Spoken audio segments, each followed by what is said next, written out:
تم سج دھج کر کے ڈولی تیار کرو. اب وہ بچی تو سوچ رہی تھی کہ کوئی حکم یہاں سے سنایا جائے گا. خیر بھاری قدموں کے ساتھ واپس ہو گئی کہ اب یہاں بھی سنوائی نہیں ہے. وہ ادھر چلی گئی واپس. ایک دن باقی رہ گئے, پوری تیاری ہو گئی ہے. ادھر سے جو ہے ابراہیم نام کا وہ خبیث قسم کا شخص جو مغلیہ سلطنت کی طرف سے آیا تھا, لیکن تھا ظالم عیاش قسم کا آدمی تھا. اس نے جو ہے اپنا پورا قافلہ لیا اور اس لالا پنڈت رام لال کے گھر نکلا کہ میں اس کی بیٹی کو لے کر کے آؤں گا. ادھر سے سلطان اورنگزیب عالمگیر رحمت اللہ تعالی فقیروں کا لباس پہن کر کے بنارس پہنچ گئے. اس نے کہا کہ میں شادی سے پہلے فقیروں میں جو ہے ہیرے جواہرات تقسیم کروں گا. اب یہ تقسیم کر رہا ہے, اپنی سواری پر بیٹھا سب کو لٹا رہا ہے. اخیر کے اندر ایک فقیر آیا, اس نے کہا حضور مجھے بھی دے دیں. تو اس ابراہیم نے کہا زمین پر بہت سارے ہیرے میں نے ڈالے ہیں, پڑے ہوئے اٹھا لو. کہا آج آپ کا اتنا بڑا دن ہے, لالا پنڈت رام کی بیٹی سے تمہارا نکاح ہونا ہے, کم سے کم اپنے ہاتھوں سے دے دیں آپ.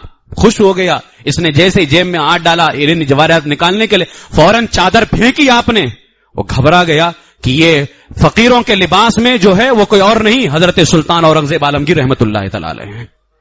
کھینچ کر کے اس کو سواری سے نیچے گرایا اور حکم دیا اس ملعون کے دونوں ہاتھوں کو جو ہے گھوڑوں کے دونوں پچھلے پاؤں سے باندھا جائے اور اتنا گھسیٹا جائے اس کے ٹکڑے ٹکڑے ہو جائیں.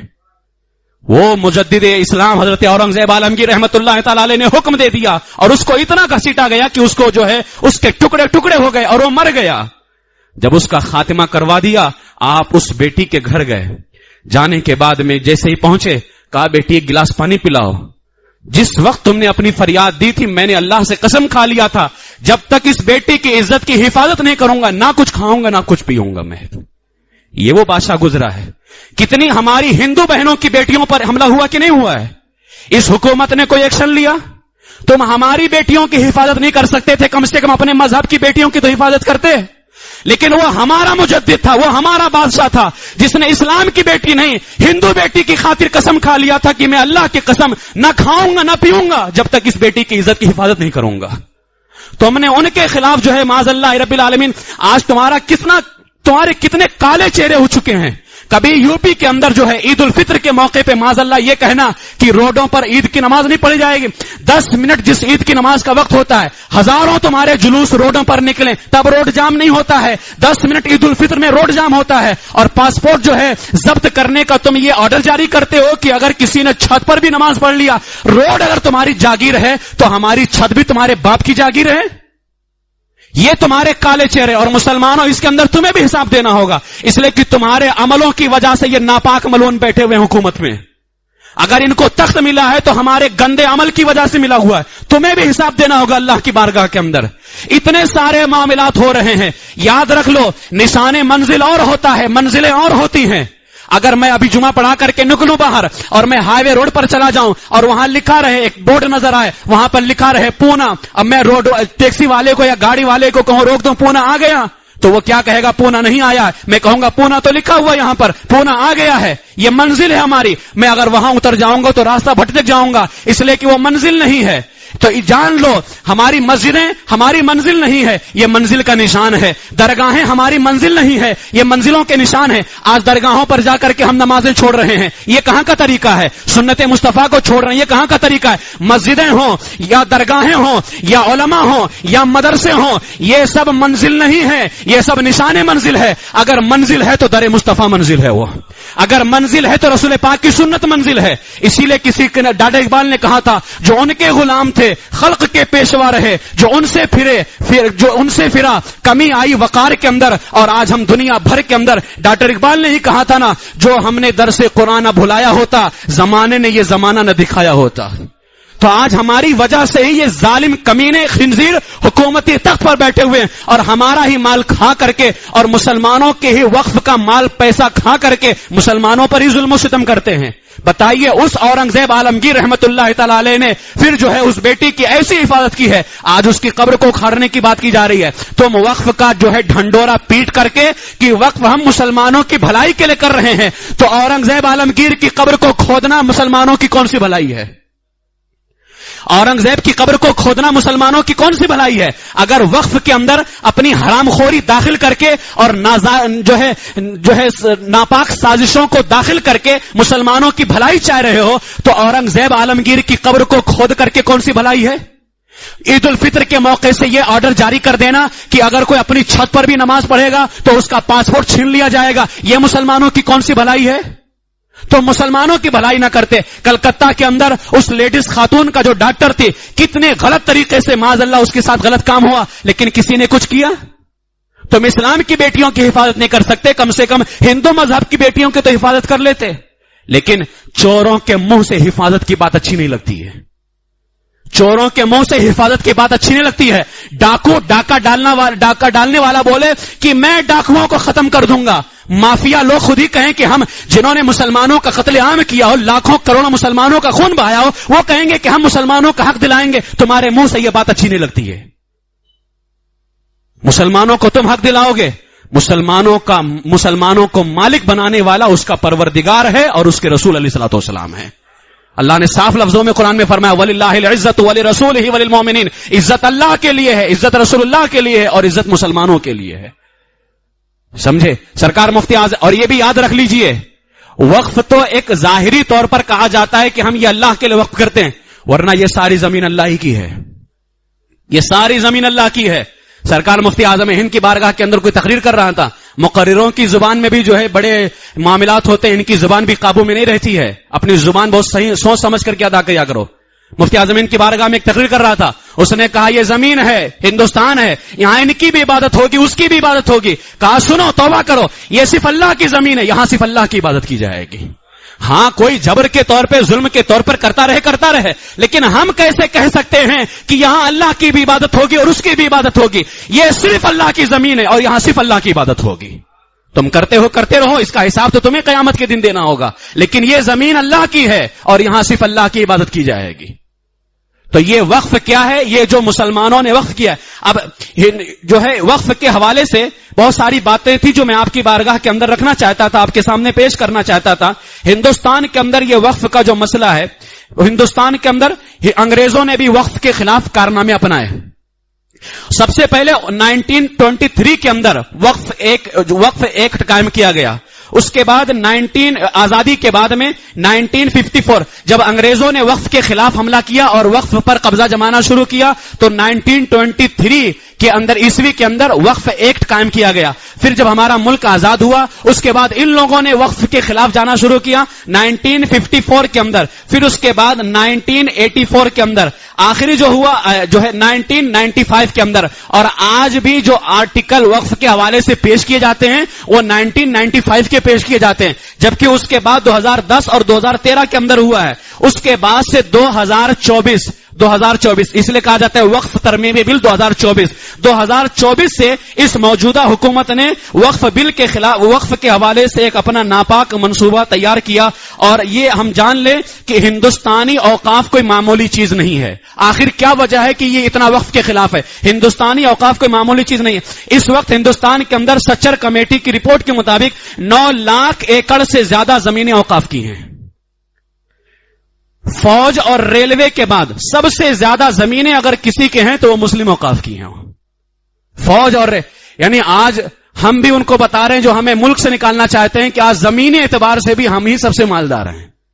یہی تو حملہ ہے جو ہمیں ملک سے نکالنے کی کوشش کر رہے ہیں۔ وہ جانتے ہیں کہ ہم سے زیادہ زمینیں تو انہی کے پاس میں ہیں، ہم ملک سے کیسے نکال سکتے ہیں؟ 9 لاکھ ایکڑ سے زیادہ زمینیں ہیں آج مسلم اوقاف کے اندر، اور موجودہ حکومت جو ہے یہ مسلمانوں کو ہر طرف سے، آج وجہ کیا ہے؟ الہ آباد کے اندر، پورے یو پی کی بات نہیں کر رہا، الہ آباد ہائی کورٹ نے دینی مدرسوں کو بند کرنے کا حکم نافذ کر دیا ہے۔ الہ آباد کی ہائی کورٹ نے اب وہاں سپریم کورٹ کے اندر جو ہے مقدمہ داخل کیا گیا ہے، سپریم کورٹ نے سوال تو کھڑا کیا ہے لیکن ابھی مکمل فیصلہ نہیں کیا ہے، لیکن الہ آباد کی ہائی کورٹ نے مدرسوں کو بند کرنے کا فیصلہ سنا دیا ہے۔ سپریم کورٹ کا فیصلہ باقی ہے۔ امید ہے اگر ان کے اندر انسانیت ہوگی اور کسی کے خریدے ہوئے نہیں ہوں گے تو پھر فیصلہ جو ہے انصاف کے مطابق ہوگا، اور مدرسے جس طرح دوسرے لوگوں کی تعلیم گاہیں کھلی رکھنے کی اجازت ہے اسی طرح اسلام کی تعلیم گاہیں بھی کھلی رکھنے کی اجازت ہوگی۔ اگر ان کے اندر ذرا سی بھی غیرت باقی ہوگی تو. یہ سارا کچھ کیوں ہے؟ یہی وجہ ہے کہ مسلمانوں کے جو رفاہی اور فلاحی کام ہوتے ہیں جہاں سے ان کو ختم کیا جائے, اور جن لوگوں کو مسلمان ایک آنکھ بھی نہیں باتا ہے ان کو مسلمانوں کی اوقاف سے بھی تکلیف ہے, وہ مسلمانوں کی اس جائیداد کو ختم کرنا چاہتے ہیں. اور جو ابھی بل پیش کیا جا رہا ہے 2 مارچ کو جو پیش کیا گیا لوک سبھا کے اندر, یہ ناپاک بل پاس ہو گیا, اور راجیہ سبھا کے اندر کل گفتگو ہوئی ہے, ابھی وہاں کا کوئی ڈیسیژن نہیں آیا, لیکن لوک سبھا کے اندر اس کو ان ملعونوں نے, جبکہ اس بل کے خلاف بھی آوازیں اٹھتی رہیں اور کئی لوگوں نے اس بل کے خلاف اپنے بیانات جاری کیے. اور مسلمانوں, میں تم سے بھی کہنا چاہوں گا, میں ان کا نام نہیں لیتا, ان لیڈروں کا اور نیتاؤں کا نام نہیں لیتا, لیکن جن کے نام پر تمہیں بہت زیادہ بھروسہ تھا, کوئی یہاں کا ہے کوئی وہاں کا ہے, میں کل بھی کہتا تھا آج بھی کہتا ہوں, تمہارا کوئی نہیں ہے سوائے اللہ اس کے رسول کے, کوئی نہیں ہے تمہارا اللہ اس کے رسول کے. حقیقت میں جو لوگ ہمارے افطار پارٹی میں آ کر کے اور عید الفطر کے موقع پر سیلیبریشن میں آ کر کے کہہ رہے تھے کہ ہم تمہارے ساتھ میں ہیں, ہم اس بل کے خلاف جائیں گے, اس بل کو پاس نہیں ہونے دیں گے, وہ جا کر کے جو ہے لوک سبھا کے اندر اسی کی حمایت میں بیان دے رہا ہے. وہ تم کو اس نے بتا دیا ہے, اور آج بھی اگر تمہارے ہوش کے ناخن نہیں آئے تو یاد رکھ لو تمہارا اتنا برا حال ہونے والا ہے. ان لوگوں کے گھر بلڈوزر سے گرائے گئے, تم اپنے مکان بنا کر کے خوش فہمی میں مبتلا مت رہنا. مہاراشٹر کے اندر پوری تیاری ہو رہی ہے, پوری تیاری ہو رہی ہے. کیا بات ہے, ابھی تو 1 سال شاید میرے خیال سے پورے ہوئے ہوں گے, یا 1 سال نہیں ہوئے ہوں, یا 1 سال سے زیادہ ہوا ہو. اورنگزیب عالمگیر کی قبر کا مسئلہ چھڑ گیا, ابھی 1 سال بھی پورے نہیں ہوئے ہیں. ابھی تمہیں 4 سال دیکھنا ہے مہاراشٹر کے اندر. اپنے حالات کو بدلو. اگر اپنے حالات کو نہیں بدلا, سب سے زیادہ وقف کی زمین سے جو فائدہ ہو رہا ہے وہ وقف بورڈ کرناٹکا کو ہو رہا ہے. وقف بورڈ کرناٹکا کو سب سے زیادہ جو ہے اس سے فائدہ ہو رہا ہے, وقف کی زمینوں سے سب سے زیادہ. اور سب سے زیادہ وقف کی زمینوں پر جو قبضہ کیا گیا ہے وہ مہاراشٹر کی سرزمین پر وقف کی زمینوں پر قبضہ کیا گیا ہے. اس لیے کہ اس وقت پورے ملک کے اندر جو اوقاف کی زمینیں ہیں ان کی جو قیمت ابھی کی نکالی گئی ہے 1.2 لاکھ یعنی 12,000 ملین ہے. اوقاف کی زمینوں کی قیمت 12,000 ملین. اگر اس کا یعنی 12,000 ملین کا صرف 10% نکال دیا جائے, یعنی 12,000 کروڑ مسلمانوں کی تعلیم پر, سماجی مسائل پر خرچ کر دیا جائے, تو سرکار سے کوئی روپیہ لیے بغیر مسلمان ترقی کر جائے گا. صرف اگر اس 12,000 ملین کا 10واں حصہ 12,000 کروڑ نکال دیا جائے مسلمانوں کے لیے. یہ جو ہندوستان کے اندر جو ہے, پورے ملک کے اندر جو ہندوستان میں جو پورے ملک کے اندر جو اوقاف کی زمین ہے, یہ اس کی قیمت ہے. اتر پردیش کے اندر وقف بورڈ کی 3,000 زمینیں ہیں. 3,000 زمینوں پر انہوں نے ناجائز قبضہ کیا ہوا ہے, جس کی قیمت کروڑوں خربوں روپیہ ہے. راجدھانی جو ہماری راجدھانی ہے دلی کے اندر یہ حیرت انگیز انکشاف سامنے آیا ہے. وقف کی جائیداد 1977 ہے, جس میں سے 600 زمینوں پر سرکاری اداروں اور زمین مافیا کا قبضہ ہے. وہ مافیا مٹانے والوں کو یہ نہیں سمجھ میں آتا ہے.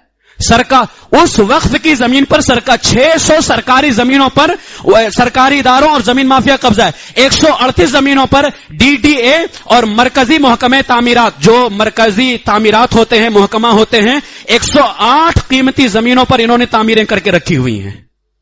اور سب سے زیادہ جو ناجائز قبضہ کیا گیا ہے وہ مہاراشٹر کی سرزمین پر کیا گیا ہے. میں اس کا نام نہیں لینا چاہتا. آج بھی جو ہے کورٹ کے اندر اس کا مقدمہ دائر ہے. ایک ہندوستان کا بہت بڑا مالدار آدمی ہے, میں اس کا نام یہاں لے کر کے ممبر کو گندا نہیں کرنا چاہتا ہوں. آج بھی ممبئی کورٹ کے اندر اس کے نام سے جو ہے مقدمہ دائر ہے کہ اس نے اپنی جو پراپرٹی بنائی ہے یہ وقف زمین پر بنائی ہے. سوال پیدا ہوتا ہے کہ اگر مسلمانوں نے قبضہ کیا ہوتا یا ہندوستان کا کوئی کم طبقے والا قبضہ کیا ہوتا تو ناجائز قبضے کا نام پر بلڈوزر لے کر کے پہنچ گئے ہوتے. تو یہ قبضہ تو تم لوگوں نے کر کے رکھا ہوا ہے. کتنے وقف کی زمینیں ہیں جن پر تم نے قبضہ کیا ہے؟ میرے عزیزوں, ابھی بھی وقت ہے. اگر اپنے آپ کو تم نے نہیں سدھارا, میرے اعلیٰ حضرت علیہ رحمت و رضوان سے پوچھا گیا, فتاوی رضویہ شریف کے اندر جلد 16 صفحہ 157 کے اندر پوچھا گیا کہ اگر کوئی وقف شدہ زمین پر ناحق قبضہ کر لے تو مسلمانوں کو اس کے لیے کیا کرنا چاہیے. جواب دیتے ہوئے اعلیٰ حضرت فرماتے, مسلمانوں پر فرض ہے کہ حتی المقدور یعنی جتنی کوشش ہو ہر جائز کوشش حفظ مال وقف یعنی وقف کے مال کی حفاظت کے لیے، ودفع ظلم ظالم اور ظالم کے ظلم کو دفع کرنے میں اپنا مال خرچ کرے، اپنی کوشش خرچ کرے. اعلیٰ فرماتے ہیں اور سنو، اس میں جتنا وقت یا مال خرچ ہوگا یا جو کچھ محنت کرو گے اللہ کی بارگاہ سے اجر پاؤ گے. اس لیے کہ اسلام کی زمینوں کی حفاظت ہے. یہ سب اسلام کے اندر وقف کی گئی ہیں. اور اس کو اب اس بل کی جو خرابیاں ہیں، اس بل کے اندر جو بہت سارے نقصانات ہیں، وہ میں ابھی اس وقت کیونکہ وقت کافی زیادہ ہو رہا ہے میں آپ کے سامنے پیش نہیں کر سکتا، لیکن ہندوستان کے آرٹیکل 25 اور آرٹیکل 26 کے تحت باقاعدہ یہ بات لکھی ہوئی کہ ہر شخص کو آزادی سے مذہب، کیونکہ اس بل کے اندر یہ بھی ہے کہ اگر کوئی 5 سال کے اندر مسلمان ہوا ہوگا تو وہ کوئی چیز وقف نہیں کر سکتا ہے. 5 سال کے اندر یعنی وقف کرنے کے لیے 500 سال کا مسلمان ہونا ضروری ہے، جبکہ یہ شریعت مطہرہ کے خلاف ہے. اگر کوئی غیر مسلم بھی اپنا مال وقف کرے تو اس کو وقف کے اندر شامل کیا جاتا ہے.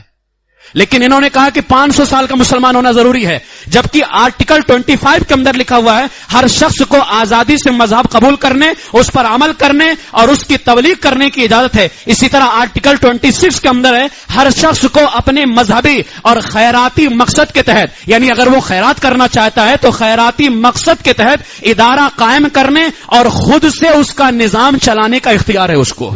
اور اس بل کے اندر 40 ترمیمیں کی گئی ہیں، جس میں سے ایک ترمیم معاذ اللہ یہ بھی ہے کہ مسلمانوں کی جتنی بھی اوقاف کی زمینیں ہیں ان میں جہاں بہت ساری کمیٹیاں ہوں گی، ان کمیٹیوں کے اندر چیف ایگزیکٹو جو ہے ہوگا، یعنی سب سے اعلیٰ درجے کا جو ناظم ہوگا، حفاظت کرنے والا، وہ غیر مسلم شخص ہوگا. اب آپ مجھے بتائیے، جب غیر مسلم کو لے کر جب اعلیٰ عہدے والا غیر مسلم ہوگا تو نیچے کے پتہ نہیں کتنے عہدوں پر غیر مسلم ہوں گے. بتائیے ہم اب اس کے اندر کیا کیا آتا ہے. اور اس کے اندر یہ چیز بھی ہے کہ جو وقف کے نام سے، کیونکہ بہت ساری مسجدیں 400 سال پرانی، 300 سال پرانی ہیں، بھائی اب ان کا وقف کہاں سے لے کر کے آؤ گے، اس کا رجسٹریشن کہاں سے لے کر کے آؤ گے؟ کیونکہ ان لوگوں نے باقاعدہ ترمیم کے اندر لکھا ہے کہ جس کا رجسٹریشن نہیں ہوگا اس کو وقف سے خارج کر دیا جائے گا، نکال دیا جائے گا. کتنی مسجدیں، اور آج ہمارے مسلمانوں کا تو بس کھانے بنانے سے، لینے دینے سے ہے، بس کچھ مسئلہ نہیں ہے. مزاروں پہ چادر چڑھاتے رہیں اور لنگر کرتے رہیں، اس کے علاوہ کوئی کام نہیں رہ گیا. کتنی ہماری مسجدیں ہیں ہماری ممبئی کے اندر، وہ رجسٹریشن نہیں ہے. وہ کتنی مسجدیں جو رجسٹریشن نہیں ہے. تم آخر کب رجسٹریشن؟ آج سے معنوں میں مسلمانوں پر بہت افسوس ہوتا ہے.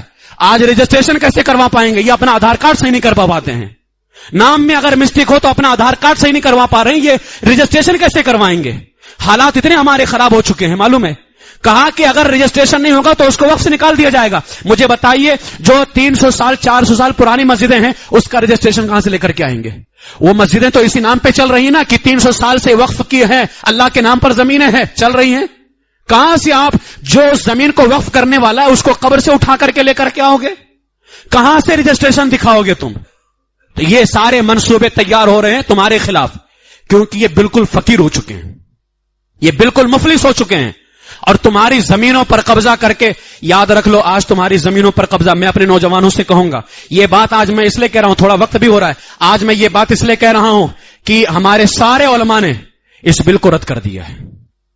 رضا اکیڈمی کی طرف سے اعلان باقی ہے، اگر کبھی اعلان ہوتا ہے پر امن احتجاج کا، اللہ سے دعا بھی کرو کہ اللہ تعالی ہمارے اس ملک کی حفاظت فرمائے، ہمارے اس ملک کے اندر اللہ تعالی امن و امان کو قائم رکھے.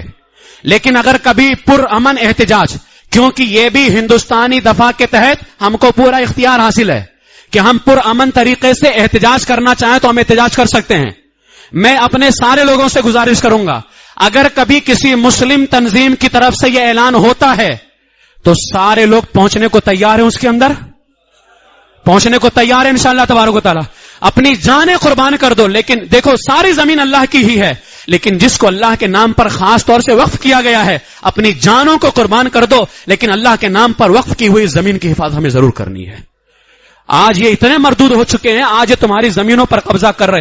کسی شاعر نے کیا خوب کہا، ہماری جماعت کے بہت بڑے عالم دین، اپنے حق کے لیے میدان میں نہ اترو گے اگر گھر کے ایوان میں ہی مار دیے جاؤ گے. پہلے تو چھینیں گے قانون بنا کر سب کچھ، تم بھی قانون پہ پھر وار دیے جاؤ گے، اسی قانون پہ تم کو ذبح کیا جائے گا. آج ہنسو مت، 2 مارچ کو جو تمہاری پیٹھ میں خنجر گھونپا گیا ہے اور تمہاری زمینوں کو قبضہ کرنے کا جو ناپاک منصوبہ لوک سبھا کے اندر پاس کیا گیا، کس لیے ہنس رہے ہو تم تو فلسطین کے بچوں کا خون بہتا رہا، ہنستے رہے. آج تمہارے اوپر بات آئی ہے، کم سے کم ان بچوں کے لیے آگے نہیں بڑھے. آگے بڑھنے کا لوگ یہ سمجھتے ہیں کہ تلوار لے کر کے نکلنا ہے. ہم مسلمان کبھی تلوار لے کر کے نکلنے کا آپ کو اجازت نہیں دے رہے ہیں، کیونکہ یہ سیکولر حکومت ہے، جمہوری حکومت ہے. ہم آپ کو تلوار لے کر کے نکلنے کی اجازت نہیں دے رہے ہیں. کم سے کم دائرے کے اندر رہتے ہوئے اپنی آواز تو بلند کر سکتے ہو، اور اگر آواز پر پابندی لگائی جا رہی ہے تو کم سے کم گناہوں کو چھوڑ کر کے اپنے رب کی طرف تو آ سکتے ہو. اس لیے کہ اگر اللہ کی طرف آ جاؤ گے تو اللہ تبارک و تعالیٰ فرماتا ہے لئن شکرتم لازیدنکم، اگر میرا شکر ادا کرو گے تو میں تمہیں بڑھا کر کے عطا کروں گا. میں اس رب کی طرف تو آؤ. ارے اس رب کی طاقت بہت زیادہ، ہمارے پاس طاقت نہیں تو کیا ہوا؟ اس رب کی اس سب سے بڑی طاقت اس رب کی ہے. اس رب کی طرف آؤ، وہ چاہے گا تو لمحے بھر کے اندر ان ظالموں کو تباہ و برباد کر کے رکھ دے گا. لیکن تمہیں پلٹ کے آنے کی ضرورت ہوگی. جائیداد کی زمینوں کی حفاظت کرنا کیا ہے؟ فرض ہے. وقف کی حفاظت کیا ہے؟ وقف کی حفاظت فرض ہے.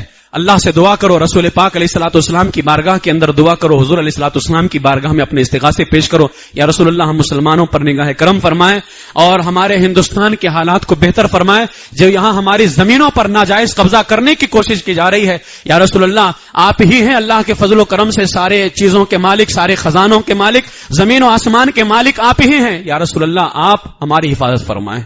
رسول پاک علیہ السلام کی بارگاہ میں استغاثہ پیش کریں. اللہ تبارک و تعالی ہماری اور آپ سب کی حفاظت فرمائے.